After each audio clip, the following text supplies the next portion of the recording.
One of the things in this situation is that, like, there are literally real journalists showing the Russian perspective on the war. Except those journalists are in jail. Vladimir Putin put them in jail. So, like, I'm sorry, but that's a little crazy when you got American journalists in jail. That's insane.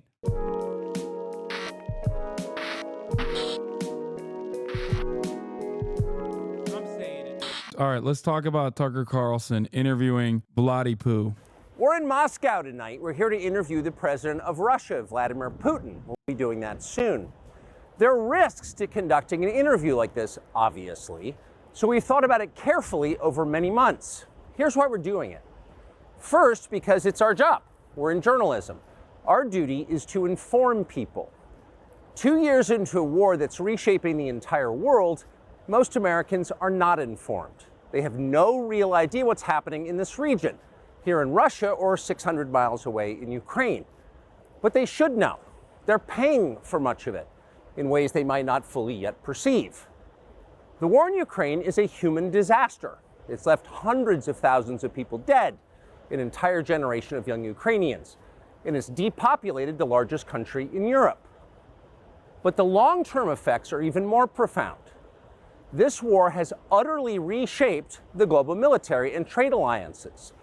And well, you get crap for interviewing a Houthi teenager. I mean, the people that say that will also compare it to this most likely and make it seem like some random fucking Houthi teenager is the same as like Vladimir Putin. But it doesn't really matter. Apparently, Lex Fridman is also taking flack. Yeah, because he said that it's good that Tucker is interviewing Vladimir Putin. So here's my position on this, okay? One, Tucker Carlson is not a real journalist. He's never been a real journalist. He is a charlatan. He's a hack. He's a propagandist in the misinforming variety. Okay. Do I believe that you shouldn't interview Vladimir Putin? Of course you should. There is definitely a purpose to interviewing Vladimir Putin. The problem is you're not going to get any actual real conversations out of Vladimir Putin. That is just the fucking, absolute truth. Okay. That's it. And it's certainly not going to be Tucker Carlson doing real journalism. One of the things in this situation is that, like, there are literally, like, real journalists showing the Russian perspective on the war. Except those journalists are in jail. Vladimir Putin put them in jail. So, like, I'm sorry, but that's a little crazy when you got American journalists in jail. That's insane. That's insane, brother. Like, I'm not the, Vladipoo is Hitler. What is happening? It's Putler, all this shit. Like, I'm not one of those people at all. I do believe that you can interview anyone and everyone. I would love to interview Donald Trump, for example. Okay? But overall, I think, what? Sorry, bud. Hard to disagree with you. This person just keeps saying that if you're trying to do an ad break debate, I'm going to be honest with you. I already ran it. So, yeah, see? I already ran it. You missed it. Yeah, you missed it, bud. Sorry, bud. I ran it already. Didn't American just die in Ukraine jail? Yeah, Gonzalo Lira or whatever. He's like some weirdo red pill guy who, by the way, did not deserve to be killed in a Ukrainian prison either, for the record, just because he was like a fucking asshole. I did see a lot of people put that position out there. But yeah, or not killed. He died. Sorry. I don't know how he died, but would you say that on the record? What do you mean? Yeah, he was a weird fascist, but like it's kind of crazy that, kind of crazy that he died in Ukrainian prison. Anyway, he was denied medical attention and tortured. He was an unvaccinated chain smoker who died of pneumonia. The Russian narrative is that Ukraine killed him. Anyway, what was I saying? I was talking about Tucker Carlson. My controversial opinion on this is that no one is above being, I guess, asked questions and actually participating in that kind of conversation, even including Nazis. It's just that when you do interview people like that, you have to actually interview them. Okay? You actually have to be, and depending on the platform, depending on who it is, depending on the impact. Like if you're bringing up a fucking random Nazi, that's a little bit different, right? If you're like hyping up Richard Spencer on New York Times, well, you fucked up. If you're hyping up Nicholas Fuentes, then you're technically platforming them. You can't platform Vladimir Putin. He is the platform. Okay? So Tucker Carlson is doing this for that reason. He wants to do it because he wants clout. Maybe he wants to make some money off of Vladdy Pooty Poo and defend Vladdy Pooty Poo a little bit, right? Because there's like this weird Telegram-backed movement in the right-wing circles that actually likes Vladimir Putin because he's like transphobic and shit. Okay? Anyway, regardless, the point is, it's understandable to interview Vladimir Putin. It's just I don't think he's going to do a good job at it. That's it. You know what I mean? You are talking gibberish. I think it's ridiculous to not interview someone like Vladimir Putin. He's not a random person. He is literally the authoritarian leader of Russia for decades. Okay? It's fucking ridiculous. He's a world leader. I would say the same thing as like interviewing Assad. Okay? I would say the same thing as interviewing every single person that has a role in any kind of global conflict. Okay? The only difference is Tucker Carlson is not going to be serious about it. He's just going to want to cut propaganda. Yeah, this is also the interesting element here. Surely a guy whose father was head of Voice of America and tried to join the CIA will do an honest interview with a dictator who was handpicked by Clinton, Tony Blair, Yeltsin, and the CIA director at the time. A lot of people forget that Putin was our guy. You know what I mean? Like, he was definitely aligned with the anti-Soviet regime haters who wanted to liberalize the marketplaces. That's why he was a part of that group of individuals that ended up seizing power in Russia, what is known as Russia after the dissolution of the USSR. So, like, the notion that these guys just, someone like Pooty Poo is a fucking Soviet spy or something is so stupid. The only thing that a lot of like pro-capitalist Russians care about as far as like the USSR is like the mythology of being a superpower that is able to fight against the United States of America. That's the only thing they care about. Anyway, but like I said, I find it really interesting. The CIA component I find very interesting with respect to Tucker Carlson. But I do personally think he's just like doing this because he wants clout and he knows that, there's somewhat of a constituency there's somewhat of a constituency that is like pro-Russia, albeit marginal, on the Republican side due to like a shitload of steady Russian messaging on those Telegram channels. But yeah, I think he's just doing it because he's fallen off, though. Isn't this interview good for bringing back attention to hopefully material support to helping Ukraine in their fight against our foreign adversaries, though? Wait, what? Tucker Carlson is going to literally talk about how we shouldn't fund Ukraine and how Russia is doing a thing that is like righteous and wants to defend itself. He's going to say a whole bunch of shit that sounds a lot like me, and a lot of dumbasses are going to listen to it and then get duped by it, okay? And think that he's like, he's criticizing Russia at all when he's actually defending Russia. Have as well. And in total, they have upended the world economy. The post-World War II economic order, the system that guaranteed prosperity in the West for more than 80 years, is coming apart very fast, and along with it, the dominance of the US dollar. These are not small changes. They are history-altering developments. They will define the lives of our grandchildren. Most of the world understands this perfectly well. They can see it. Ask anyone in Asia or the Middle East what the future looks like. And yet the populations of the English-speaking countries seem mostly unaware. They think that as nothing has really changed. And they think that because no one has told them the truth.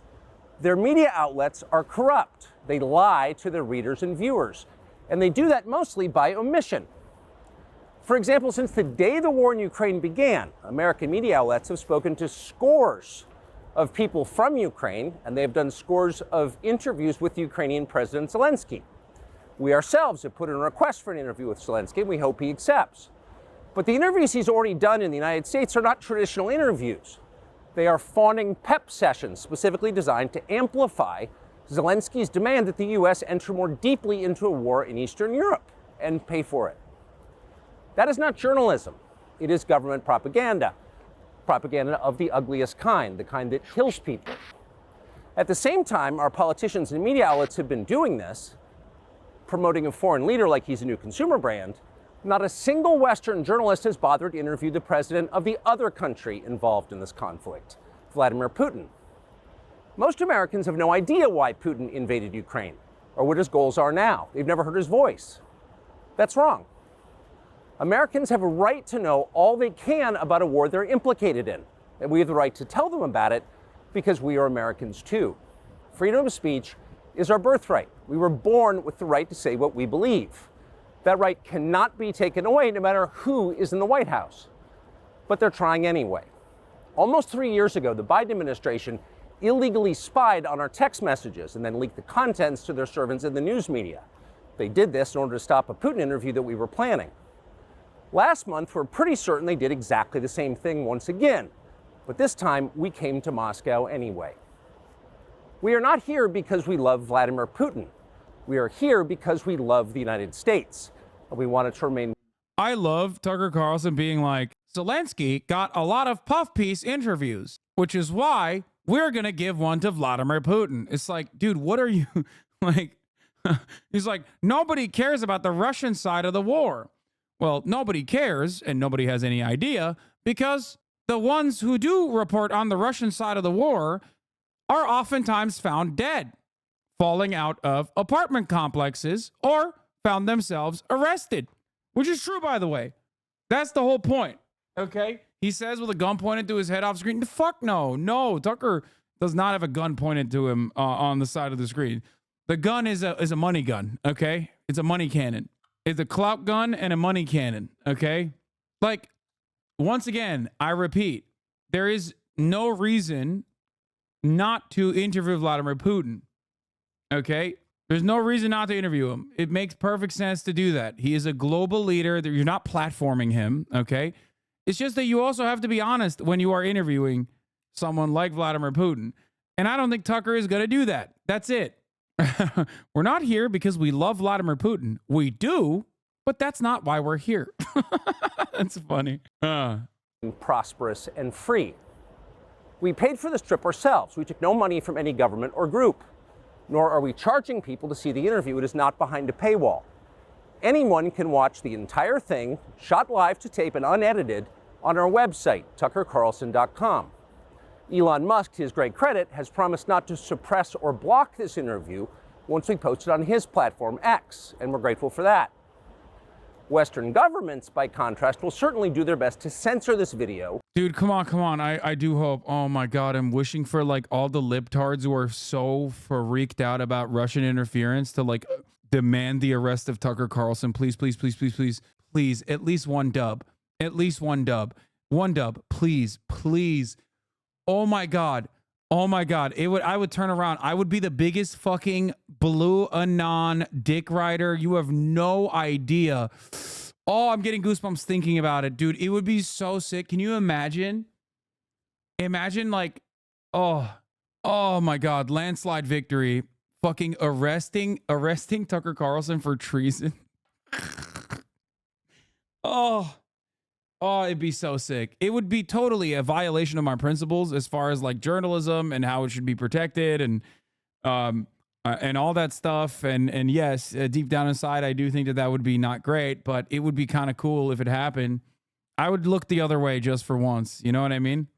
Tucker's going to get sent to a Mordovia penal colony for having some Nelk Brothers Zin in his luggage. This Zin is too powerful. Suka bliat, it's not legal Zin. What is the Zin? You go. Salt mines for you. Label him a foreign agent and make him testify to Congress. Imagine who the right wing would want to trade with Russia to get Tucker out of prison. Biden will do that just like he sent the feds down to own Greg Abbott. Oh, yeah. Dude, many opportunities for Biden to kind of come across like actually Dark Brandon here, and he's just flubbing all of them. No fucking movement on the federales coming in and taking over Texas. No activation of the National Guard even at the behest of the federal government. On other less principled platforms because that's what they do. They are afraid of information they can't control. But you have no reason to be afraid of it. We are not encouraging you to agree with what Putin may say in this interview, but we are urging you to watch it. You should know as much as you can. And then, like a free citizen and not a slave, you can decide for yourself. Please interview this guy as well when you're in Russia.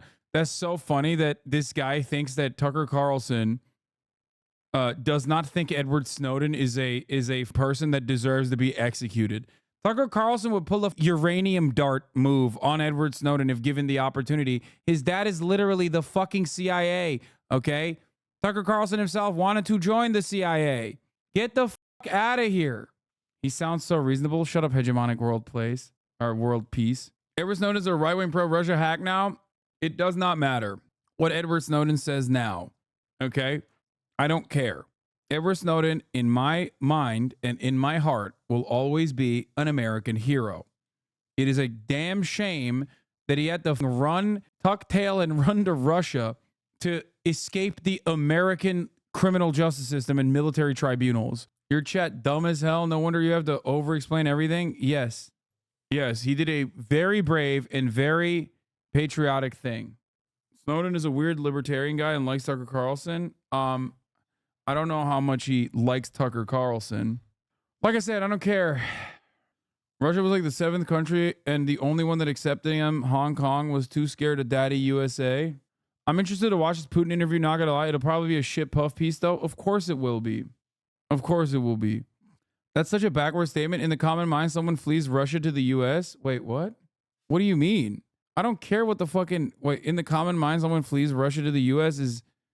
Yeah, I'm telling you, Edward Snowden had to run away from the United States of America for being a whistleblower and exposing the NSA's fundamentally broken FISA court process and how America spies on all of its fucking allies. Okay? And no, there's a difference between Tara Reid and Edward Snowden. Come on, guys. What the fuck? Please. Tara Reid didn't have to go to Russia. She chose to go to Russia. Edward Snowden had to go to Russia for actually being a whistleblower. Not the actress. No. Is Tara Reid? No, not the actress. The lady. I'm thinking of the other lady. The lady that was like, Joe Biden raped me. What was her name? Who was insane, by the way. Straight up. Wasn't Snowden a naturalized citizen of Russia prior to being a whistleblower? No. Anyway. Explicitly, deliberately unconstitutional FISA courts that self-admittedly have not been fixed. No reforms were instituted, and they kept spying without congressional mandate since Patriot lapsed in 2020. Will you watch the interview? I mean, I don't know when it's going to be out, but yeah, I would watch the interview. Going bald, here's what you do. Our advice series, Ask Tucker, is back. I think that Tucker Carlson's impact has softened so much after being on Twitter exclusively. He went from being the guy who like threatened the Republican majority whip or the Speaker of the fucking House or whatever the fuck to literally talking to the guy who supposedly sucked off Barack Obama. Okay.